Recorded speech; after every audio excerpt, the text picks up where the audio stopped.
Welcome! In this quick guide, you'll learn how to stop videos from automatically playing on X, the app formerly known as Twitter.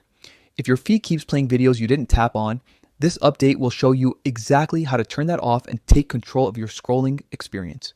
First, open the X app on your phone. Make sure you're signed into your account so you can access your personal settings.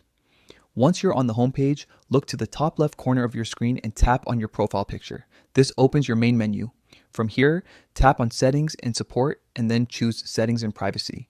Next, scroll down a bit and find the section called Accessibility, Display, and Languages.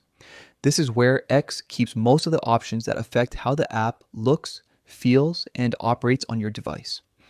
Tap that option to open the next menu. Now, select Data Usage.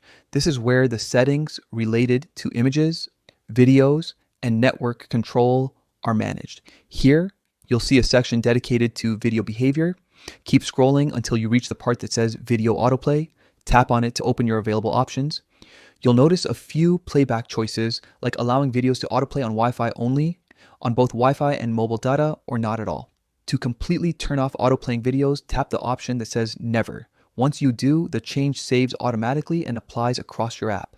From now on, videos will only play when you choose to play them, giving you more control over your timeline and saving mobile data and battery life. This small adjustment makes your X experience smoother and less distracting, especially when you just want to read posts without videos starting on their own. And that's it. You've now stopped videos from autoplaying on X. If you found this update helpful, make sure to check out more quick tutorials to get the most out of your favorite apps.